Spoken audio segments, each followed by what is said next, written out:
Dental work done last May, and it still hurts, and I've been in to have it fixed 2 times now.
5, 4, 3, 2.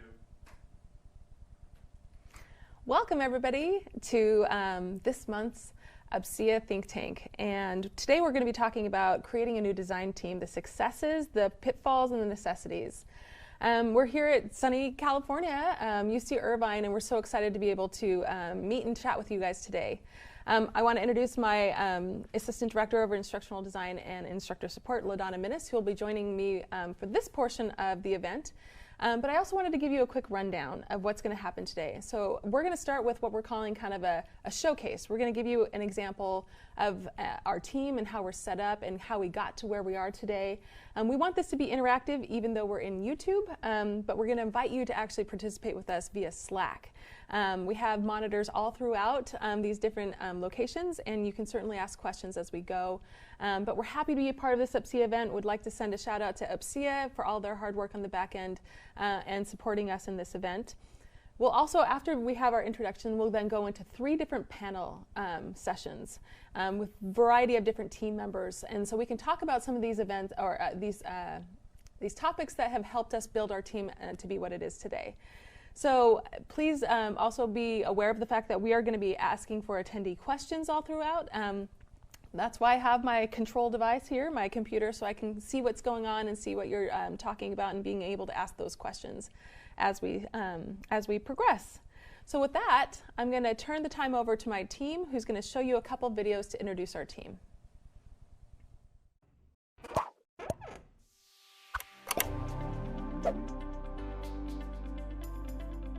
I'm Gary Matkin, Dean of the Division of Continuing Education at UC Irvine. It's my pleasure to welcome you as we showcase our instructional design and media production team, which we call Design Plus.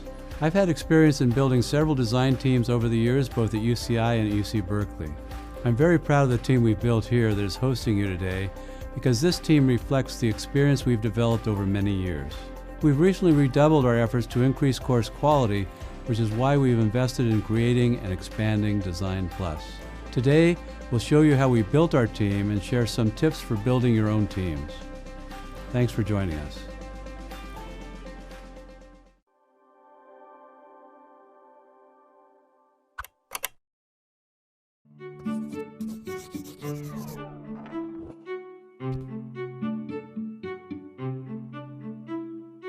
The instructional design process may look different depending on your organizational structure. However, there are a few common roles that might emerge in the course design process. Assigning who will play these roles is critical in developing a quality course. First, a project stakeholder will typically kick off the process by requesting the development of a course from the director of the instructional design team. The course is then assigned to an instructional designer, who is in charge of bringing the course to life.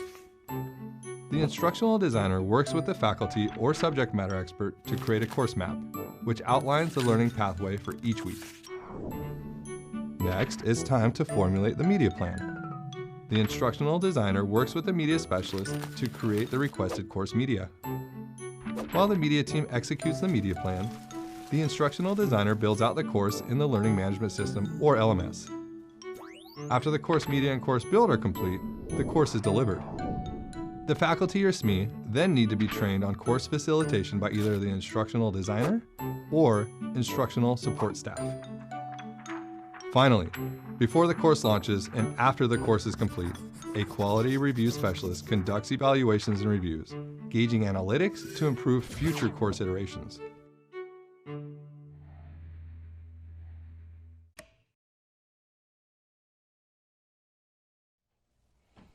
Welcome back. Hopefully that gave you a small perspective of what our team does and how we're set up. We're so grateful to be a part and to be partnered with Gary Matkin. He's been a huge champion of what we do here. And the video that you saw right after that is a video that was actually built for one of our instructional design courses here. It was patterned after what we do on our team, but hopefully that gives you a little bit of perspective of how we are set up to some extent. But I wanted to have a conversation with LaDonna and also be able to have a conversation with you as Tracy will monitor the chat in Slack, just to let you know how we started out with our team. So not even 2 years ago, so it'll be 2 years in September, I showed up at UC Irvine as the new director of what wasn't Design Plus at the time, but became Design Plus. And we had a very small team, and some of this was even part-time or borrowed contractors. But I had a team of 3. I had an instructional designer, I had a course quality manager, and we had a media developer. It's interesting because if I take a look at this is actually what then became the 3 departments that we built out once we had some resources and time. So we progressed on to the next stage, which is, as you see, starting to build out some of these teams. We still had only 1 instructional designer. We had now official somebody move into what we called a senior instructor coordinator role. And then we started to build a media team. We had a videographer, almost part-time to some extent. I think we borrowed him eventually full-time. And then we hired some graphic design animators. I think this is a good question. I at least think, because people ask me often too, I was hired in September of 2017. And by the end of 2017, we had grown with 2 more and started to build out the team. So LaDonna wasn't here yet. She came in much later in this picture. But I'm curious to know from your perspective, when you got here, how did you think about the way the team was built? What are some of your thoughts on that? So I really saw it as kind of being a core team that was kind of here to get us started. And I think the people that you introduced and the people that you selected to kind of grow with that team were just the right cultural fit for who was already here, which was amazing. I actually started on the same day as our assistant director of media, which is a great kind of partnership that we were able to build. And even on that first day, I found a lot of kind of similarities and kind of things that we had in common. And as I kind of got to know the team, I just really think that everyone has been so amazing and inspiring, and it's been great to kind of be involved. Awesome. All right, we're going to go to the next slide then. This is where LaDonna comes on the scene. You'll note that actually her role didn't exist at the time we brought her in, as in most of these positions have been morphed over time simply because needs and changes have kind of morphed over time, I think. But we built out an instructional design team, so we had officially 3 people there. We had an instructor support crew. We started to build out our media team with a lot more with more resources. The one thing that was really nice is when I got here, our marketing team actually had a media team. For better or for worse, that ended up being a partnership that those 2 teams merged to be able to take care of all of our needs as a whole department, not just our course development needs. But in some ways that's been really beneficial for us because marketing, as you all know, does play into a lot of the resources that we end up creating. So sometimes when we're on shoots, it's like, well, while we're here, let's get some B-roll for marketing. So it ended up being kind of a great merge there. And then we have our last slide, which is where we're at now. And you'll see it's starting to look a little bit more like it's hard to read, I guess, is what to say, because the text is getting small. We finally put some leadership into place because for a while I had about 12 people reporting to me, or 11, which was overwhelming when it comes to performance reviews. And I don't know about you, but we have, I think, at least 2 per year. So that was helpful for me to be able to have assistant directors in place. You'll also notice something about our media team. This is something that I've never seen this before. And it was actually pitched to me by Matt McCabe on our team and also Russell. So they came to me and talked to me about the idea of having leads on a team, where before we didn't have that. It's almost like they would assign a specific project to a specific person. But the hardest thing with that is it didn't allow us the flexibility to be able to scale. And so this has been something we've had it in play for I think about 6 months, solidly 6 months, and we're still testing out. But so far, a lot of this kind of mimics what we see in like studio and TV production around town. One of the luxuries of being in California is that we're surrounded by the industry, and so we can kind of derive some best practices, I think, from what other people do. You'll see these little gray lines down here, though, too, contractor benches. This has been key because I think the hardest part about being a new team in a department that has growing needs and scales of quality is when somebody comes knocking on my door, either I hide or they come in and say, hey, do you have extra capacity? And I'm always like, we are at capacity, like we're barely at maintaining. But that contractor bench allows me to actually open my door with some sort of ease to be able to be like, all right, what do you have in need of?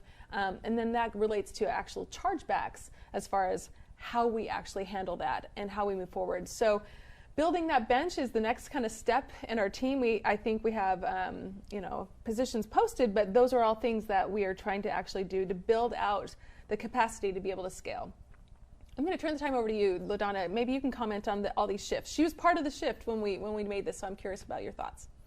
Yeah, so I think watching the team grow has been really interesting to me. I kind of come from a startup background as well, working for nonprofits and other museums and other educational environments, and I think it's been fascinating to watch something grow so quickly and kind of think about how that team structure has kind of evolved over time and how we've had to kind of reevaluate different key members on our team and kind of how those things have shifted back and forth and figuring out, okay, is this the right team for this person, or is what they're doing actually more in alignment with this team? So we've even seen some of those changes happening, and that's kind of been fascinating to me.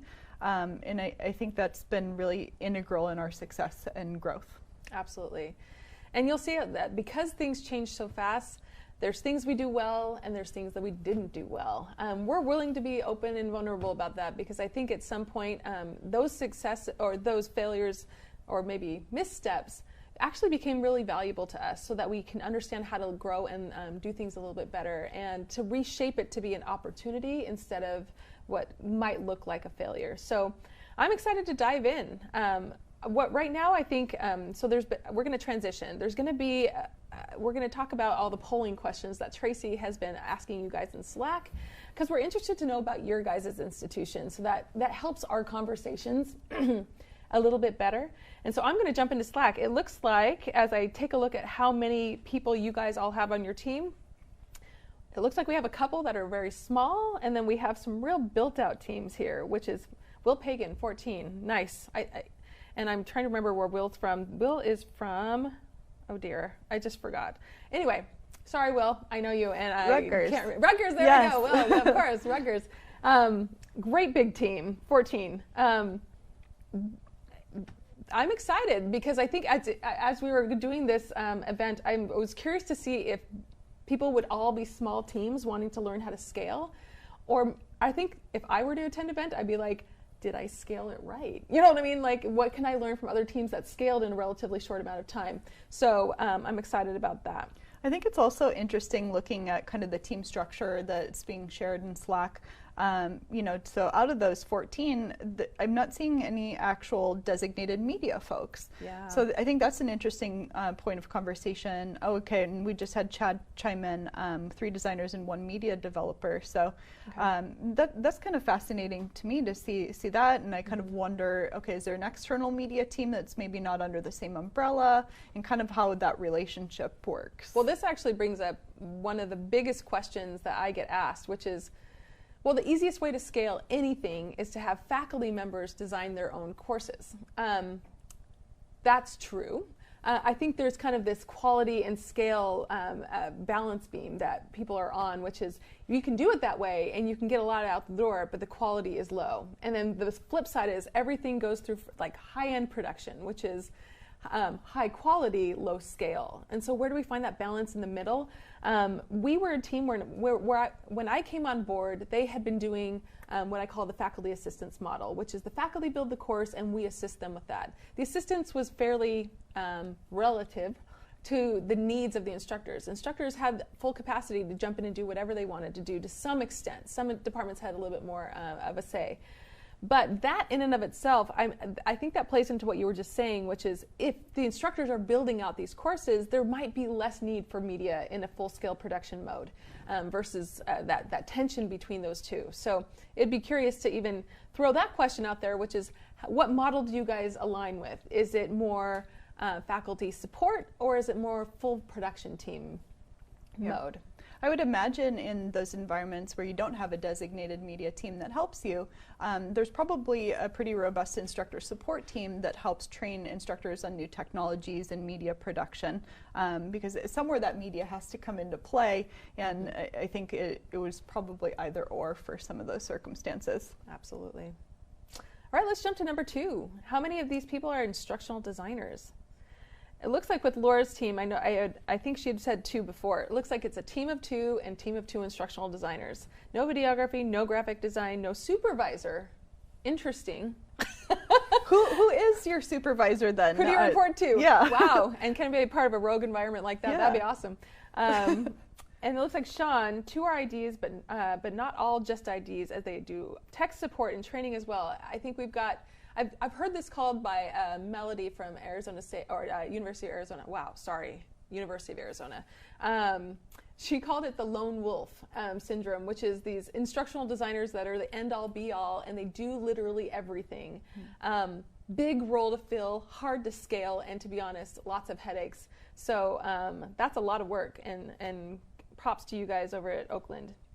Crystal, it looks like they have 1 ID, but primarily the PM, project management, which hugely plays into an instructional design role. I think most teams, as we build out, and this is kind of the capacity we've gotten to, where I think one of the next roles I'd love to even talk about, and I know my boss is on this feed, so we'll talk, hey, but is a project manager to some extent. So that's a great role to have, if not played by one person. Wow. 3+1 open position. Open position. It's interesting because right now everybody seems to be hiring. I think that's just across the board, and we all want to say that, but then we all don't, because we want to find the best person, and there's a little bit of competition there. Tim, 1, me, but the assistant director assists in that area. I see that a lot too. There's a lot of crossover between the leadership. Even when I first got here, even though I was a director, I was doing instructional design pretty much as at least 50% of my job. So that's not uncommon. Let's see, other comments. Wow, 11 IDs. Yeah, that's impressive. Rutgers. Yeah. How did you find those 11 IDs? Maybe you can let us know that. Amazing. Also, Julia Berg, 10 instructional designers, STEM and non-STEM. That's interesting. So they have some kind of maybe specialties. Yeah. I'd be curious, Julia, do your instructional designers kind of manage specific programs then? Are the STEM IDs kind of over those STEM programs and vice versa? That's really interesting to me. Awesome. Thanks, everybody, for your feedback. This is really cool to see. All right, let's jump to question number 3, which is, do you have an in-house media team? That's where that makes more sense with Laura. They have a separate unit at the university, but the faculty have to pay for that service. Oh, the wow. faculty have to pay for that service. Interesting. We do not at OU. Crystal Sims, we do, but this is just one hat to many roles, and yep, that's kind of what we were talking before. Will does, with a staff of 11 instructional designers, they have 3 in a media team. That balance is interesting too. I'd love to hear more about that. Yeah. Department of 1, a videographer in the IT department. We have a student who works as a part-time videographer. I think my media team, and we'll give you a behind-the-scenes look at the very end of our production here.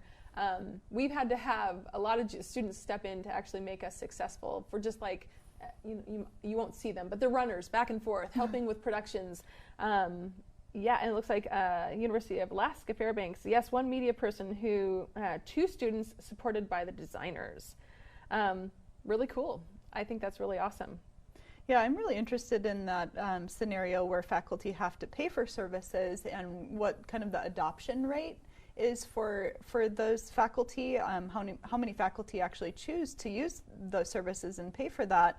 And I'm assuming that they then would own their content as well, so the university or institution would not then own that content.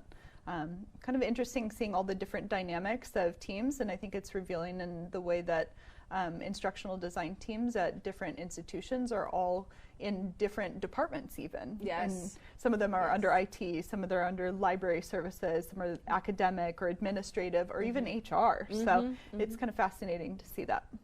That's awesome. Jumping to question 4, how long has your team been in existence? Now this starts to put some context. I think some of the answers we just saw with Laura in 3 months. Wow, that's a lot to do, but that totally makes sense. If they have 2 instructional designers and they have a media team on at another site, that totally makes sense to me now. Sean's been around since before I started here in 2001. That's a while. Wow, way to go. Crystal Sims, 10+ years. Will Pagan, as currently constructed, 2 years. I feel like that comment warrants a full conversation. Yes.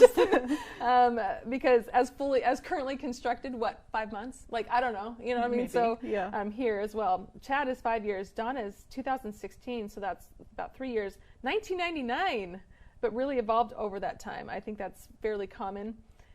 Tim Danner, it was only me, the ID, up until a few years ago when we added assistant director position. It's interesting, you added leadership first. We added the student videographer position last year, and we're in the process of adding part-time curriculum developers. All of these, the reason I love think tanks is because honestly this conversation could be so rich just based on that and how we all structure our teams. That's one of the things I present almost constantly at conferences for, is because everybody wants to know how to structure their team. But as you just saw right here, it depends. It's relative. I've worked at 3 different universities in the past 7 years now, and everybody structured their department differently, and there's a specific reason why for each of them. So we won't go into all those reasons now, but we'll just talk about how we did it.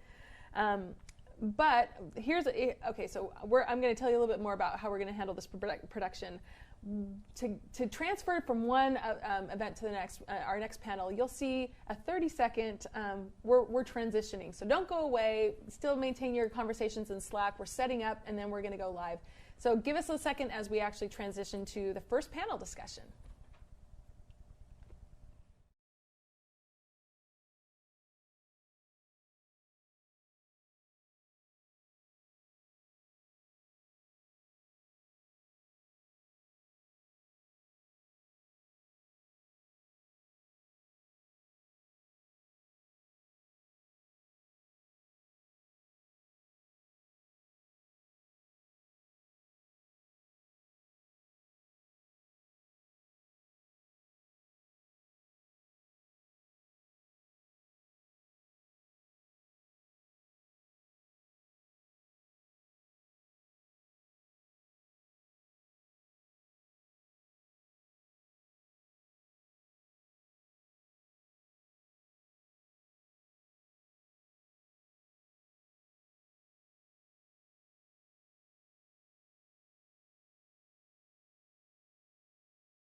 Welcome back. All right, told you we'd be back shortly, and here we are. I want to introduce the addition to this panel discussion, which is our Assistant Director over Media, Chris Velasquez. So welcome to the circle. Hi, everyone. We set it up like The View. So anyway, so the first question, or the topic that we're going to be talking about right now, is personnel and resources. And actually, as we were paused, I looked into Slack. It looks like there's a couple of people saying, Avia, and I hope I pronounced that right, saying, how did you go about advocating for full-time hires? Well, we're about to tell you. Yeah, here we go. Let's just launch into the first question I have for these two, and we can chat about it. So when building a team, how do you know which personnel to hire? So I think your initial hires really need to be people who have multiple skill sets, ranging from UX, UI, and media, scripting, graphic design, etc. Because they're going to have to wear many hats, similar to what you experience in a startup environment, and things are going to kind of change really rapidly. That's an important consideration. And I'd also say you need to make sure that they fit with the culture of any existing team members, and everything's going to kind of gel well. What do you think, Chris? Before I answer, I want to kind of throw this at you. Okay. Because coming from the models previous to us, how did you choose us? Good question. Well, it's interesting because I can give you a little bit of background. I was at George Washington University, and I was hired as an instructional designer there. 6 months in, everybody on my team quit. Now, I don't know how many people have had that happen, but the thought of, was this a mistake, crossed my mind many times. But when the administration came to me and said, we want to put it together a team and we need your help, that ended up being a quick path into leadership, which I wasn't necessarily anticipating. But to your point, over time, the last about 10 years have been me fleshing out, what did I need? Because you hire who you think you need, and then in the moment you're like, and then it's like going back to the table of like, can you now be this person for me? Or you just have to kind of roll with the punches and fill in the gaps. So one of the things after I left George Washington University is I realized I needed a producer. So we had certain media developers, but we had kind of nobody to oversee all of that. So Chris's position was a producer. That's why he's sitting here. I knew I needed it. His position has evolved within the year that he's been here. So now we've restructured, as you saw, and now he's the assistant director over media.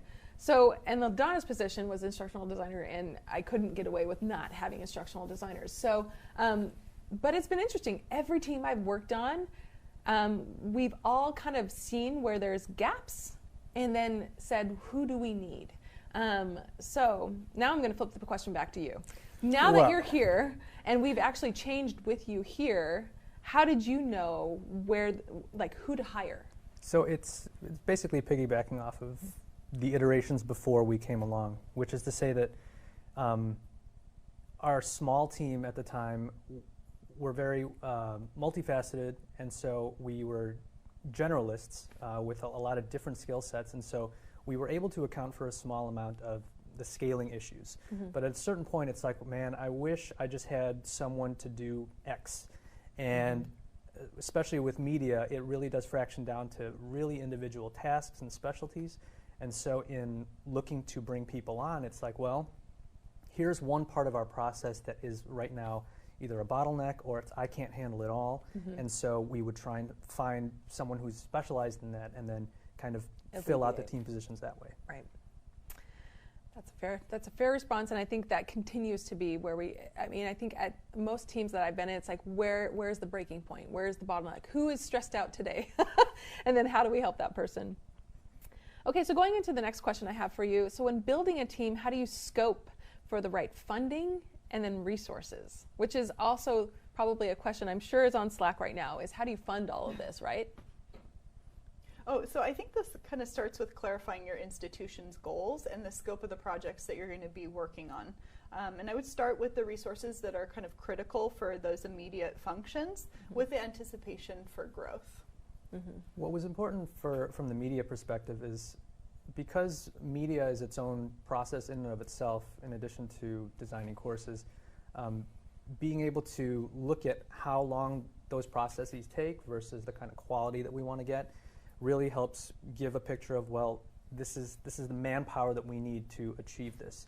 And so based on that, then it's like the institution will be usually supportive of like, well, we want this amount of quality, so they will understand the juxtaposition of, well, this is how many people you need to accomplish it. Right. And it's interesting because they're coming at it from that perspective. From my perspective, because I was the director, really my first conversation is, how much do I get? It's like backwards planning in a course development process is, where's my stopping point, and then what do I need? How do I reorganize that? Because right now, I mean, when we first started, 95% of our budget was just personnel. Because at this point, I'm like, I can sacrifice things like professional development just because we're in building mode, but then trying to kind of vet all of the positions and the people that come on board from that perspective. Then it becomes, once we get people, then it's these people, team members coming to me saying, we need more. Can you ask for more? And I always have to say, we can ask for more, but I want to make sure that what we're asking for is something that we can stand by. It's vetted. It's not just, hey, we had a bad day and we're cranky, but we want more people. But that it's been a sustainable need over time, and that also in going to administration, and this is what I found is key, is I can actually turn this around and say, here's what we can do if you actually give us this resource. So here's where we're at, here's our capacity, but here's what we can do. And I think that's been very helpful. and then kind of filtering it down from there of like what do we need going forward. To that point, we were on the media team very lucky that the small group of us all had enough skills that we had kind of a buffer of being able to accept more work and being able to do different things on projects. But as you say, the breaking point eventually comes where it becomes a little bit too overwhelming, and then we kind of have to seek some kind of external sources for help. Absolutely. Moving on, next question. You guys are doing so well. This is not a quiz, by the way. So here we go. Next question. What happens when you have a personnel bottleneck? How do you adjust? Because I think sometimes when you identify that, you're in triage mode, right? So how do you triage something like, again, if course launch is a week away, and then all of a sudden we recognize that we have a bottleneck, how do we solve for that?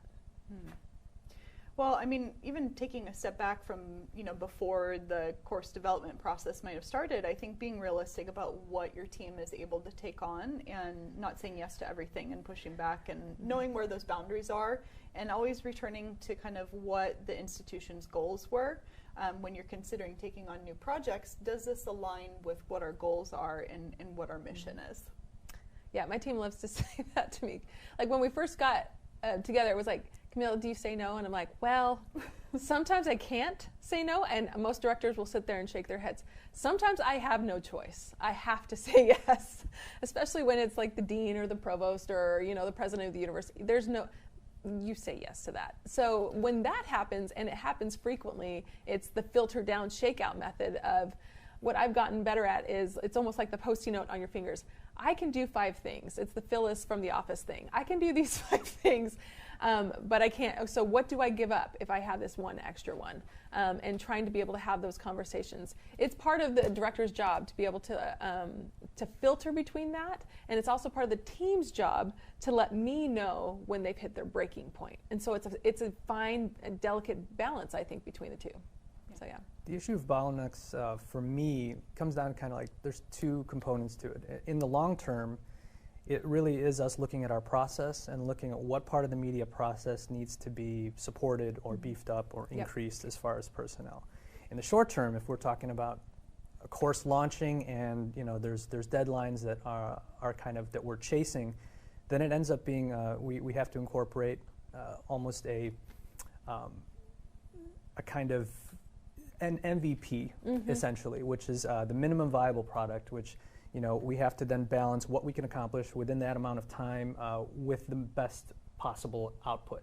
And so it's kind of, we might sacrifice something that we wanted to achieve, but in the end, if it's meeting the requirements and the goals of the course and of the institution, then we at least hit that mark, if not our personal goals for it. Awesome. Actually, I think this speaks to the idea of the contractor bench. Bob had mentioned he'd like to hear more about that. So that's where I think we are trying to solve for bottlenecks. I think we do the best we can with the projects we're given to be able to, project and scale. But even when we do, just like any teacher would attest to, when you have a lesson plan, it never goes to plan. There's always some accommodation you have to make. That was why we realized we had personnel bottlenecks. And for us, the safety of a contractor bench gave us kind of this peace of mind of like, okay, I don't have to burn out my instructional designers and risk losing them, or my media team and risk losing them. What I can do is say, if this is a priority project and we can't change anything else because courses are launching, then this is going to be something that has to be funded through a contractor bench. And that's actually been probably the easy, for me, it's a peace of mind of, well, if bottlenecks come, we have a plan for it. It's not us having to like get rid of course and pause course projects, but it's us being able to scale on the back end and have that accordion to some extent. And I think part of that is anticipating those needs and having that plan for growth from the start. So, hiring process can take a long time to find the right person for your team. So anticipating those needs and kind of moving forward with hiring kind of recruiting practices early and not waiting until it's really urgent and, oh my gosh, we need this person now because this course launches next month and we don't have anyone. We also don't want to bring a new person into that kind of emergency. Sounds good. Yeah. I think it'd be good to point out, as kind of piggybacking off of that, is that because we have our processes outlined so, detailed, in using our project management tools, we can hopefully forecast and see these things ahead of time because we've already spec'd out the various tasks and steps in the process. All right, we have 2 more questions, and we're going to try to zip through these a little bit faster so we can have time for some attendee questions, which I feel free to start putting into Slack. So what quality is the most important to look for when hiring in a startup team environment?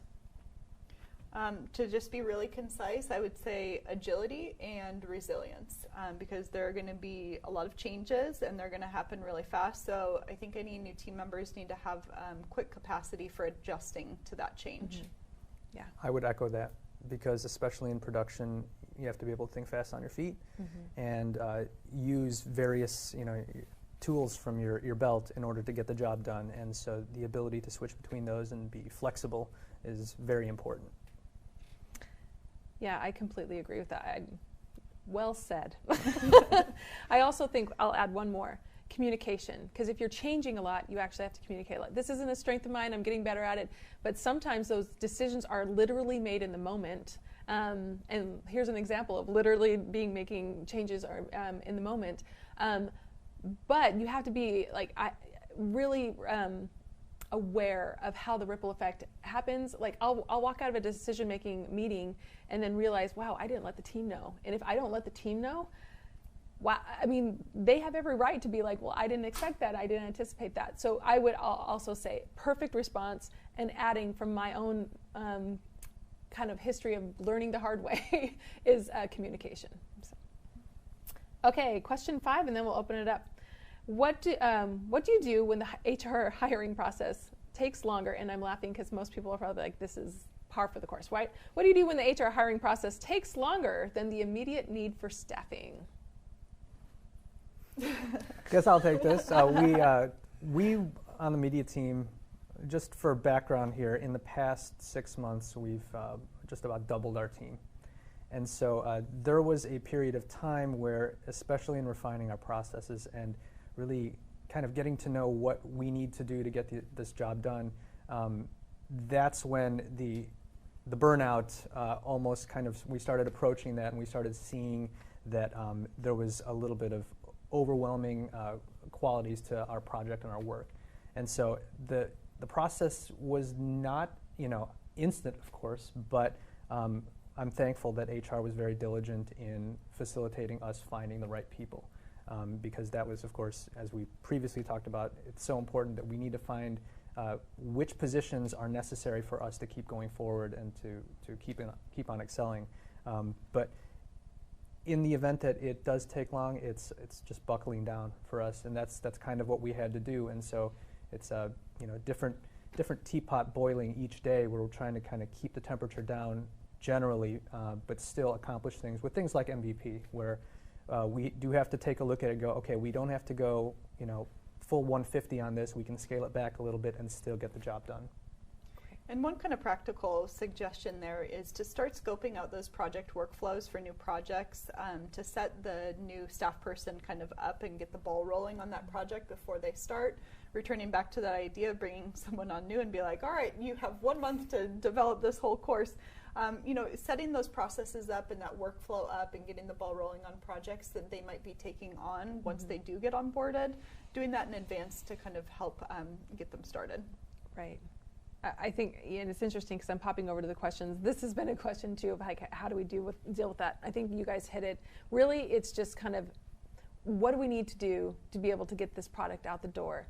Another thing I like to do too is, this is 1.0, guys. Don't worry. All the 2.0 suggestions we'll get to, but 1.0 is what we have to do to be able to do this. And we can layer in aspects of improvement once we have the team. So for instance, with Chris's, when we were hiring 6 people at the time, and our number one question is, when can you start? We have like this mounting list. So, but we were able to kind of find ways to say, this is what we need to be able to launch this course or this project, and this is how we'll modify once those staff actually get in the door.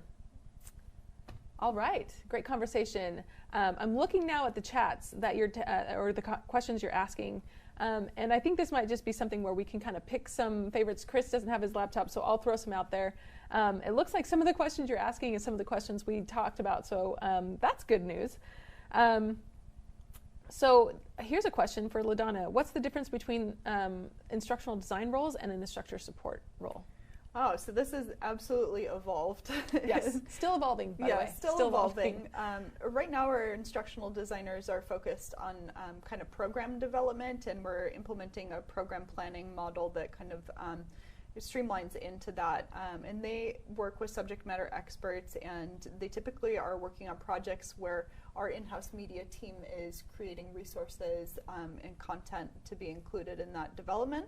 And then we have our instructor support team that's more the faculty support model for development that provides support and kind of project management for instructors who are developing their courses that they'll kind of retain ownership of, and they're kind of creating all of the media and resources for. Great. I'm looking at all these questions. There's so many questions. I almost want to like knock them out. Yeah. Here's another one. What project management tool are we using? We're using Rike. We considered many tools. The reason we chose Rike is for the dependencies. But certainly I know there's a lot of schools that use Asana. There's a new one that I actually heard the other day. But it's actually really funny. Anytime I go to a professional development conference and I'm looking at the vendors, I'll always be like, hey, $1 million idea. Create an instructional design was a project management tool, and they'll all laugh, and I'm like, no, I'm actually being serious here, because if you could create something, every tool that I've had to use at every institution, you have to kind of force it to do what you want it to do, and that's where things get a little bit tricky. There's some teams that are just like, I hate it, like I don't want to use this, and yet there has to be a way for us to be able to track what we're doing. So there's these happy balances of like over project management, under project management, and that sweet spot, right? So for us, Rike worked the best, but I think that there's a lot of different options out there. One feature that I think Rike does really well is the kind of template projects and template workflows. So when we do get a new project that's in one category or another, we already know what that process is going to look like, and it's not, now I need to set up this whole project in Rike, and it's going to take a long time. And I think, Chris, the media team's done a great job with that, so maybe you can add a little bit of perspective on how you've used that feature. Well, thank you. Like many people, and especially project managers, the tool it's supposed to help and not hinder, and it depending on how much range there is to set kind of what you need out of projects, that really determines the power. So there could be more kind of higher thought of like just simpler things like Trello, but then I think Rike is on the opposite end of the spectrum, where you can really get very granular about tasks, dependencies, durations, and you have to build your own ecosystem though, and that was kind of the struggle for our team, which is like, okay, well, we kind of know our process, but we have to write it out. We have to really outline it and know what comes first, what comes next, durations, to be able to track all this information. And my team has been invaluable in all of us like really collaborating and fleshing out that process. And without Rike, which initially is kind of daunting and a little bit overwhelming because there's so many options to set, it has to go through iterations, and we had to really build on it. And so it wasn't instant. It's not the kind of thing you can just jump into a project management tool and then it does your projects for you. It was really a process of really modifying and iterating and then continuing to revise. And we still revise. Every project is almost slightly different than the last, but that structure is there, and that's what we need in a project management tool. Yeah, and actually kind of this hits one of the questions I just saw pop up, which is how do we have a resource for deciding on time commitment for each of the projects we take on?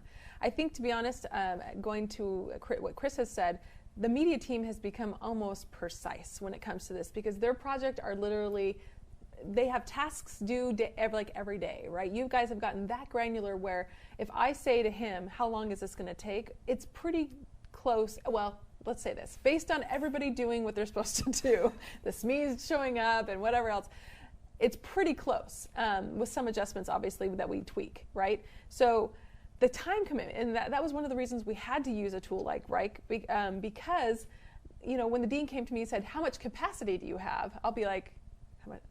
Some? I mean, like giving him very vague responses instead of be able to go to my team and say, literally, how much can we take on? Where's our max? And that actually allows us to then understand when we'd have to dip into a contractor bench too. So I think making a tool work for you, I've worked at universities where it's the billable hour. That's not my favorite model, and certainly one that I keep forgetting. I think it changes the culture when you do a billable hour. So rather than do that, what we're trying to do is be very purposeful in tracking what we do so that we can make better estimates for taking on projects in the future. And when we first got here, we tried to do full-on courses in about 3 months. But that has evolved over time too. I'm like, nope, we need 6. In fact, can we have a year? But 6 is where we're at. Because what we're trying to do is have all these multiple outputs. If we're going to spend all this time on a course, let's see if we can get it to its maximum capacity. So it really does rely pretty heavily on the folks that you see sitting here to be able to make that work. It's kind of like running a train station in some respects. It has to be on clockwork or else, and so nobody's allowed to be sick on my team. Just kidding. Just kidding, sometimes. Anyway, but let's see what else here. Any other questions? I don't want to spend too long because I know we need to jump to our next section. Anything else that jumps out to you? I want to tackle this one question because it says, why did we choose to use YouTube rather than Zoom with Slack for this think tank? I'm going to let Chris answer that question. That happened like 2 days ago. So true to our process, we really try and scope out the best method to do any kind of production. And so with this in particular, we really wanted the ability to do a multi-camera live shoot because it just facilitated everything that we wanted to present and in the way we wanted to present it. And also, as far as representing ourselves in terms of the standard of the kind of media we produce and the kind of product. In any case, in our tests with Zoom, Zoom just didn't play well with our equipment and our setup. And I think it would have really detracted from everything, quality and just everything to go through Zoom, unfortunately. I hope Zoom can be a little bit more flexible in the future, but in the meantime, hopefully your YouTube feed is evident of how, the quality and the ability for us to give you this presentation today. Love it. I think that's the healthy place to stop. If we didn't get to your question, we'll do our best to follow up in Slack if my team is not doing so already. But we're going to pause here as we do a quick shift for our next panel discussion. So thank you.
Welcome back. I wanted to, somebody made the comment we weren't drinking from our mugs, so I just want to let you know there's water in here. Anyway, welcome back. We're excited to be able to go into the next topic, which is processes and templates, which is another next big step of creating a team, because when you get together, you're all there and you're all excited about what to do, but how to do it, right? And then how to make a process and templates to be able to move forward. So question one to the team. Oh, let me introduce my team. Sorry, I keep thinking anyway. David Evans, instructional designer extraordinaire. Jen Ferrara, she's the senior instructor coordinator working on our instructor support team. David Conley, who's our graphic design animator. Graphic designer / animator. Okay. Is the official title. You'll notice that the titles are just changing a little strange, here but we make it work. In real time. So to ask this group to start this conversation off, what considerations are taken into account when building a template? I think if I was to answer on the media side of things, I think a lot of it involves how accessible is it, not only to members of your own team, but to members of outside communities, right? And so this could be a matter of we're making templates of what our entire video should look like, feel, animation style, 3D versus 2D, et cetera.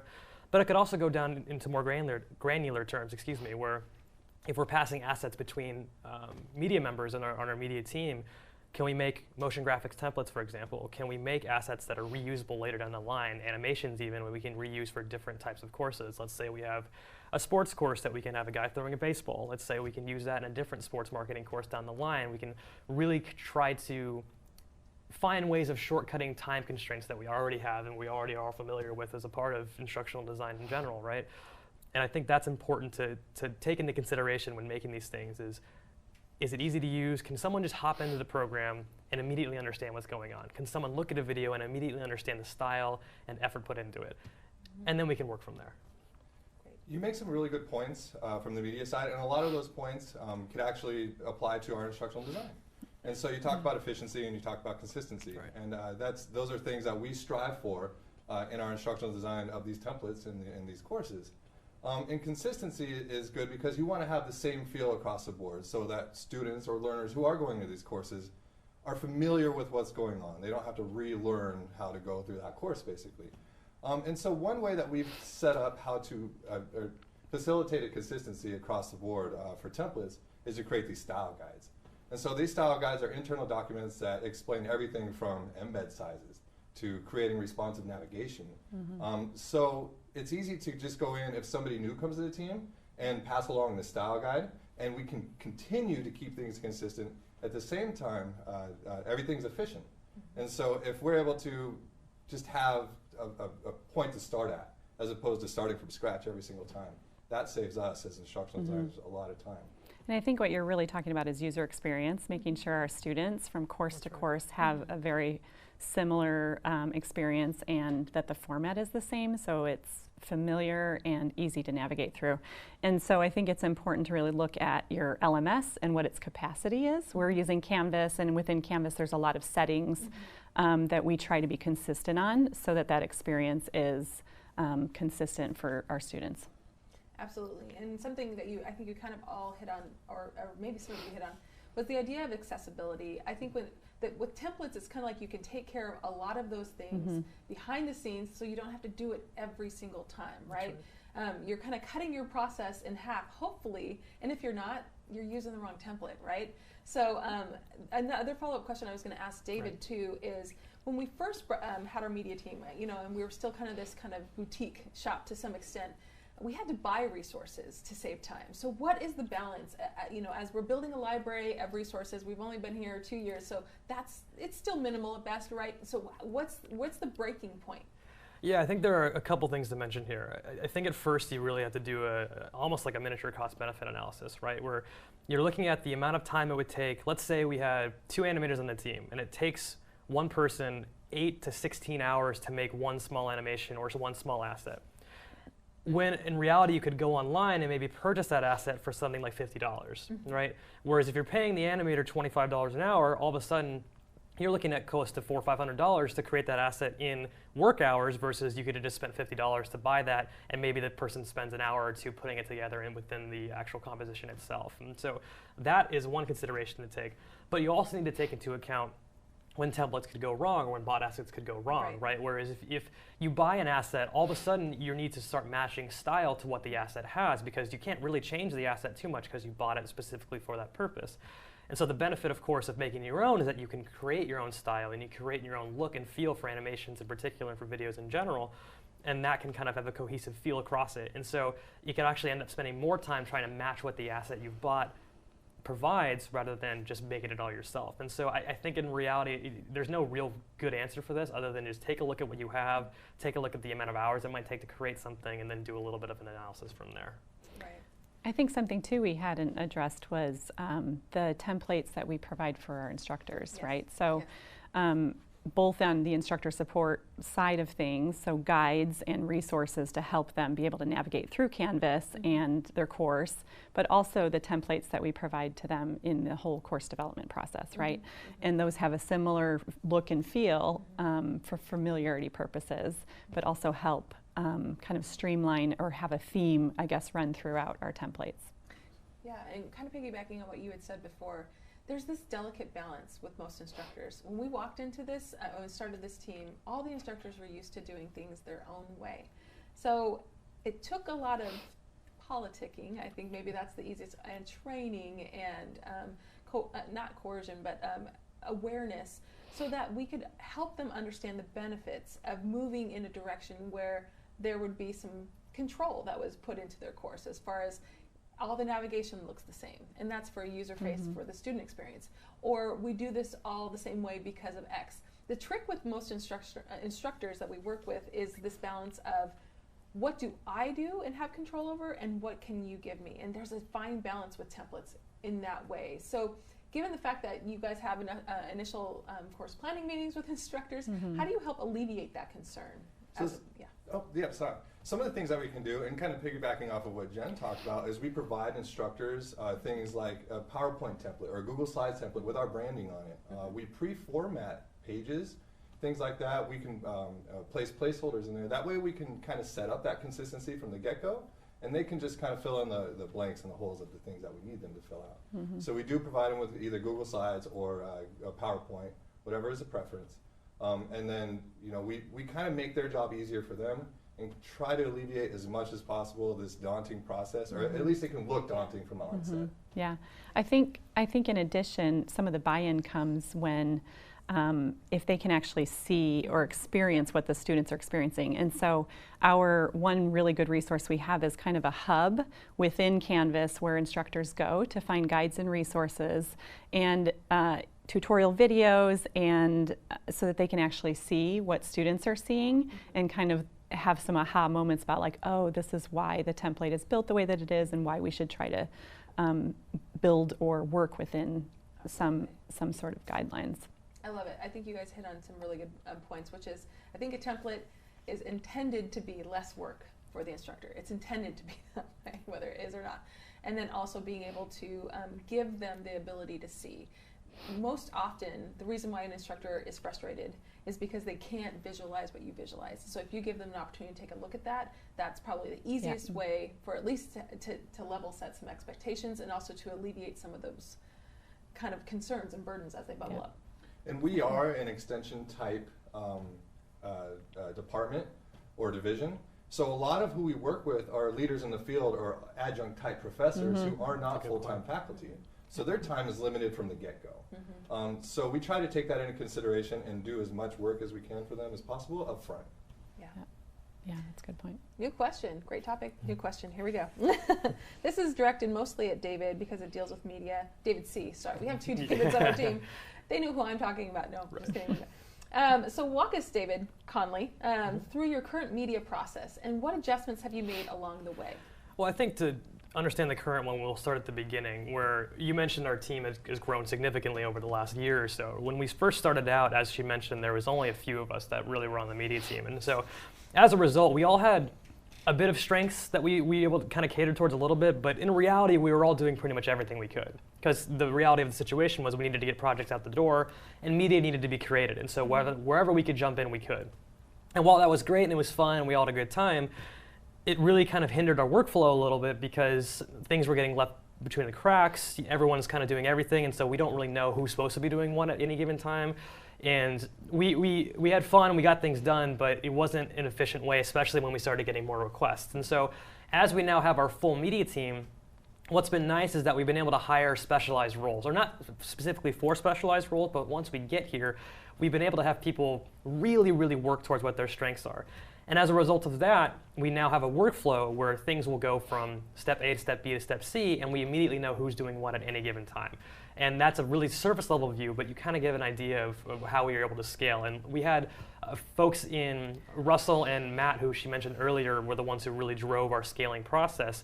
And they based it really off of what happens in TV, in large-scale TV productions, and really just Hollywood productions in general, where we have a director who will field the project, leads who will then assign that to what's then the crew members down below. And again, the leads are kind of the project managers for this, and us the crew are involved with kind of executing the whole process. And so again, that's a very surface level view, and I can get into more detail if you want, but that's kind of a overall. Oh, we're getting into more detail. Okay, great, perfect. No, my only other follow-up question to that would be, so, oh my gosh, I think I just lost my question. Was it about? But basically just like, then how do you, like from your perspective, how has your job evolved then? So, and was that something you wanted to evolve in? Like, where do you balance that? Like, what if it goes in a direction you don't want it to go? Yeah, that's a great question. So my job, when I came in, I was more of a videographer than an animator, and as I kind of started just doing more work in general and started again taking up different roles, I found that I enjoyed the animation side of things a lot more and the motion graphics side of things a lot more, and so I really kind of asked the higher ups if I could focus more on that, and because animation is such a work-heavy workflow, they were of course obliged to agree, and I was lucky in that regard, right? I was lucky that I was able to work my way through it. And as I've moved along, as we've hired more people, I've dove even deeper into the animation process. And so animation involves many different things, including rigging assets, creating the assets themselves, actually animating them, sound effects. There's so many different steps of it. And what getting more people on our team has allowed us to do is have each one of us specialize on those things. Now, that could go the wrong way, like you mentioned, in that someone gets put into a box that they don't want to be in.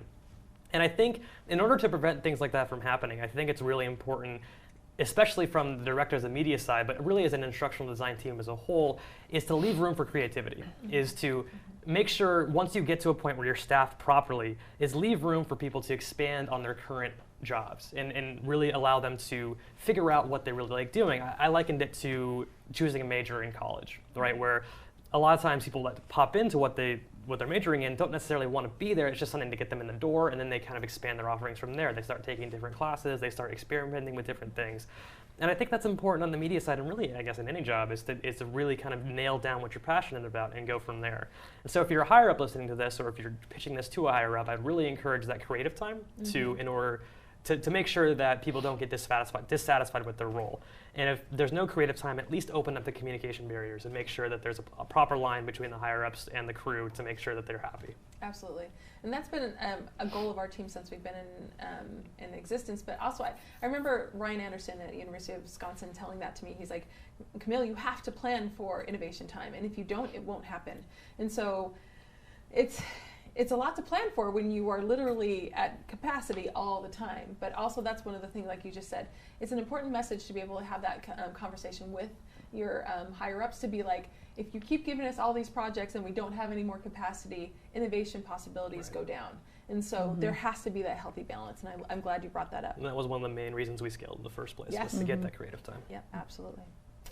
So many other questions, but we're going to move on. I try to keep in bed. Sorry, everybody. No, this is great. So this is more for David, Evans, and Jen. So walk us through your course development process, and what adjustments have you guys made along the way? This is a very rich answer, as I know.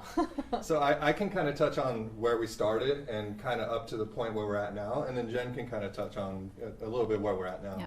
So when we first started about 2 years ago, we were very much different in our processes and team structure than we are now. So when we started, we definitely had our work cut out for us. We had to consider the processes that already existed before. We're not the first instructional design team here. There's been several iterations of instructional design teams here. So there's been a lot of work up to this point that we had to take into consideration when trying to do our role as instructional designers. And so we had a lot of different processes that we had to start off with because our work was cut out for us. But we also had a lot of different departments, or you might know them as colleges, that had a lot of different needs and accommodations that needed to be met, and different preferences and things like that. So we started off with, like I said, a lot of different processes, but we narrowed it down to about 4. And so those 4 different processes land on a spectrum of, we have full control over media development as instructional designers. We try to own the content. We work with assessments. We work with evaluations. We are in there working with learning objectives, making sure that they're measured, those sorts of things. On the opposite end of the spectrum, we're just copying courses over. So those are called preps. So we have a full design process where we have full control and we own the media and the content, or at least we're trying to. And then we have the prep side where it's just a copy over the course regardless. We have no input. In the middle of that spectrum, we have, we would templatize previous courses. So this is actually a really good opportunity to kind of go, for us to go and see the current state of courses as we got hired. And it was, we gained a lot of insight. Very eye-opening. It's very eye-opening, exactly, to say the least. So we gained a lot of insight into some of the previous issues. So that was actually nice to do in a way, even though it kept us really busy. And so we would basically take these old courses and put them into our new template that we had designed and apply our own design elements to it. And then we do reformatting and things like that. But it's a little bit of a round peg, square hole. Because Exactly. it sounds super simple to put something into a template, but as most of you know, It's not. and really honestly, when I queued them all up for these projects, I'm like, this should take you, what, 2 hours? You know, this is something you can do while you watch Netflix at Yeah. night, right?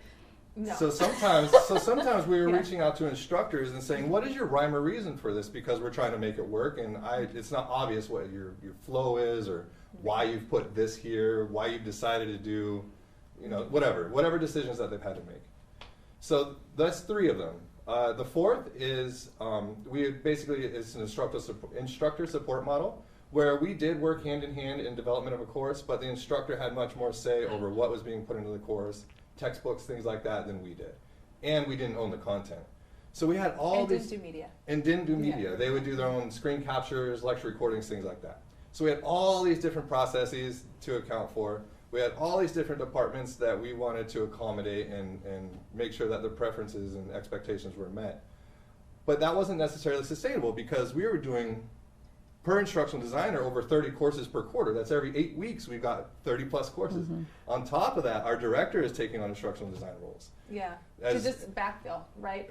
And my favorite / not favorite is, I remember there was a course that launched the day before, and I'm like hounding them to get your courses out, and I'm like, oh crap, I forgot I even had that course. I think we were just triaging, like it was just mostly like, let's get it out the door. But I think we hit a point where we were just like, we cannot sustain this. Our team is already burnt out, and it won't last long term. So I said, okay, no more preps, no more templates. We're going to pause this and take a look at actually what we're doing. And that's the transition I think we're about to talk about, which is where we are today. So I know we split these 2 roles into 2 different departments, so the instructional design department and instructor support. So tell us, David, exactly what you are now working on. So now, as LaDonna had kind of mentioned, we're doing a little bit more program planning. So that way we can build upon courses, and we can really make like a web of a program that integrates together. So it's not just disjointed courses one after another. But we're also really aiming to, as I noted, owning this content for whatever reason, putting it on different platforms, partnering with different universities, things like that. So what we're trying to do is as instructional designers, is really hold the subject matter expert's hand, pull them along with us, show them how to write these assessments, show them how to create learning objectives that are actually measured, those sorts of things. Now we leave the content to them, but to kind of get away from being tied to textbooks and things like that, which obviously we don't own that content, we've actually now started doing what we call instructor-authored readings. So that's where the subject matter expert, and they sign us in the contract, actually writes out the content, and we produce the media as well, and we end up owning all that. So no matter who teaches that course in the future, that course package just gets passed along to the next instructor. We as instructional designers work with them in facilitating that course, training them how to do that course, and those sorts of things. Yeah. So you mentioned the contracts, and that's kind of where the need to scale kind of happened, right? Was looking at, okay, this really boils down to contracts. some instructors were contracted to build a course that we own versus one that they actually own the content. And so that's where the division takes place, right? The instructional designers are working on the full development courses, and then the light designs are now course development support courses that instructors support. Tracy and I take on, and they're scaled back. There's no media, there's no navigation in them. They're a simplified version of our template per se, but they still follow the template so that it's a clean, easy to follow version. And along the way, we also provide them with just-in-time training on basics, Canvas basics, course facilitation, how to use VidGrid and record their lectures, and so forth. Awesome. Yeah, I think this is one of the biggest conversations that has been evolutionary to our team, but because it was a moving target for a while, it was frustrating. Doing that many courses, as most instructional designers would attest, it's crazy, you know. But also, what we had to do is when I came here, we still have the instructor support contract, which is we're helping them build their own course. We're trying to make a shift, but as you know, with most cultural changes, we are a startup within a very stable and long-standing unit here on campus. Turning that needle takes a while, and so being able to accommodate a couple of different methods, we had to create and kind of funnel it down to two. And so that's been useful, at least for us, where now David has a healthy number of courses and he's smiling, yay. And Jen too, they actually have, we were able to kind of shake out all the rest of that and be able to get down to what it is our team will do and do well. Yeah, so. And yet we're still trying to fine tune that process, right? Because yes. as instructor support, we're still onboarding and training instructors who aren't necessarily going through the course development process too, so it's figuring out how to scale that as well. Absolutely. Here we go, next question. How do you plan for iteration with templates and processes? So we're talking about iteration. How do you iterate? I can jump in with the easy answer for that one. Is trial and error. You know, you want to be purposeful in the decisions that you make, but you don't know what you don't know. So you might follow that path and you run into issues that you didn't know what to expect. So you take a step back and you kind of recalibrate your process. An example of that that I have is what we used to do as instructional designers is we would design and develop, we do the pre-course facilitation stuff. So design and develop all the way up until the course launch period. Then we'd pass off that course to our instructor support team, who would be there to support them in case anything went wrong during the duration of the course, in case they needed to change anything, things like that. So they're reactive to the needs of students and instructors.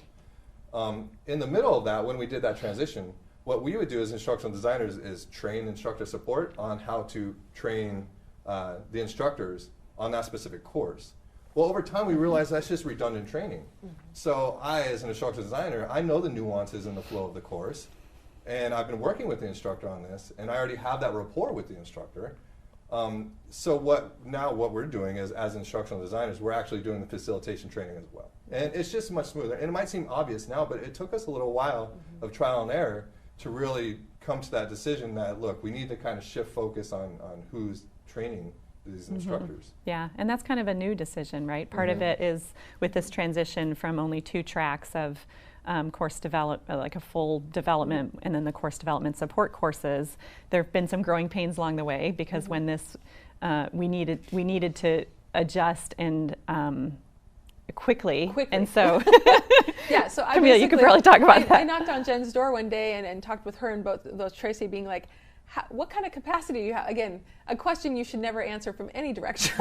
I have zero capacity. But I had to give her this new process, and her and Tracy, you know, one of the first questions is, do you have any guides or real, outlines for you? And I was like, some, but nothing that was formalized.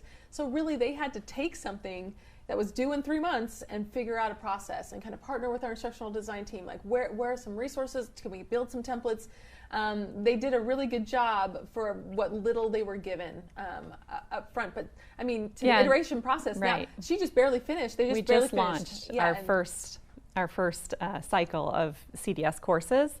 And in that process, we still need to debrief and then refine the template for CDS courses. So lots learned. Yep. Yeah, right? But it's good, right? Yeah, it's all good. I think that's where the agility comes in as well. Is we're constantly iterating, iterating, and they might not be major iterations, but at the same time, we're always trying to look for ways to improve. I think everything you've mentioned applies to media as well. I mean, it's just a matter of a lot of times, especially in the early stages, we kind of just had to get something out the door, right? But I think something that's important is to just keep constant lines of communication open between you and your higher-ups, you and the stakeholders, to make sure they understand, like, this doesn't have to be the final version of this. Like, we can put something out that's acceptable now, and then we can iterate it over time. And I think especially with media, we're really kind of hitting our stride now in what we like and what our style is. But we still have so much room to improve, and I think knowing that there's always going to be ways to improve not only what you put out, but the process behind it is really important. I know for our media side in particular, like I mentioned earlier, our process is still iterating. Even though it seems like we have it nailed down now, me and the animation team and the video editing team, we're always making minor tweaks and adjustments after every course. We say, okay, this didn't go particularly well this time, or maybe we need a little more time to create assets, or maybe we need a little less time to do this, so that way we can really iron down. And even if we feel like we have it, there's still room to improve always, and I think keeping that in mind and knowing that it's going to be always iterating. You're always going to be iterating through this, and that's what makes you a great team, is you're always trying to strive for better. Absolutely. This is why I love my team. They're so great. Last question I have for you guys before we jump into attendee questions, so feel free to start putting those in Slack. What advice would you give to new teams, or even well-existing teams, when creating workflows and processes, or even modifying workflow and processes? What advice do you have? I think mine is what I mentioned earlier, is make sure there's room for creativity and innovation. I think make sure folks are having fun on your team, because you mentioned in a couple of the earlier panels where you want people to enjoy what they do. You want people to come into work and feel like they're making a difference, or feel like they're really impacting something. And if people are just going through the grind and slog of everyday work, it's going to get boring, it's going to get stressful, and people aren't going to want to move for greener pastures, especially in today's day and age where it feels like people are moving jobs every couple of years, right? And so give them a reason to stay, I think is my opinion. Give them a reason to want to come to work and be excited about it. And our media team, bless everyone above me, has done a fantastic job of allowing for creative time and allowing us to really flourish in what we do. And for someone like me who came into this role not really knowing how I wanted to do media, really just wanting to be in media in general, that's been essential for keeping me as long as they have, and is allowed me to really, again, enjoy coming to work and expand my skills, et cetera. So that's my advice. Awesome. I think also embracing change management principles, because change is hard. We all know change is hard, but if you can kind of have a vision of what things could be and be flexible and recognize that this is actually an exciting creative process to kind of build what we could be. Yeah, it's such a fine balance too, and as a director, this is where I'm like, ownership of the flaws and the successes, where it is exciting to be able to actually be in a department where you're like, we get to build this, but also it can be very frustrating on the flip side of that, which is like, can't it be something yet? You know what I mean? Like, it constantly changes. And so I made my team a probably unpromisable promise that I'm like, the next fiscal year, let's try to be somewhat stable. Let's just refine. I say that tongue in cheek, not knowing what this next fiscal year brings us, but I think all of us are looking to kind of almost just get comfortable in our seats. Our media team, literally, their desks are being moved as we speak because we finalized a new office space for them, because we had to build, because it was going to be cubicle bunk beds. We're literally always changing, and I think a lot of us are like, it would be nice to have some consistency. So to your point, like that change management, it falls a lot on the directors, but also falls on just the team in general when there's that balance, right? My advice to newer teams would be to set up a clear chain of command, clear pathways of communication. Especially as teams are growing, it can kind of get muddy. As instructional designers, we're building rapport and relationships with a lot of personnel internally, but also externally. So what we're trying to do as instructional designers is kind of save face for us, and in turn for the rest of our division, because we are, for those instructors, the main contact for them. But as we all know, there's bound to be instructors that don't play nice in the sandbox. Every quarter, every semester, you're going to run into instructors or faculty who just aren't meeting deadlines, who are pushing back on ideas, things like that. So what are those pathways of escalation of that issue where your instructional designer can save face, in turn saving face for the division? And who can be those heavy hitters that can make those decisions, whether it's something as heavy as replacing the instructor entirely, or just making small decisions for the course that can't be agreed on between the instructional designer and the SME. And then on top of that, when a director of a department makes a decision, how does that decision trickle down to the instructional designer?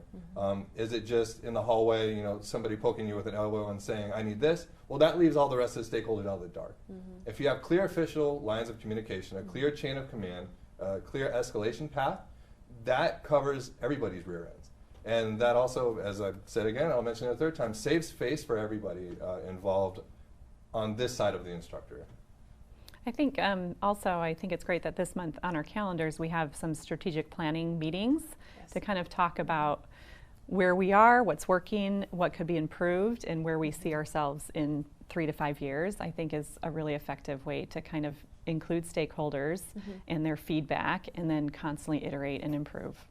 One thing, we'll wrap it up with this comment, but one thing I've actually really found that works well.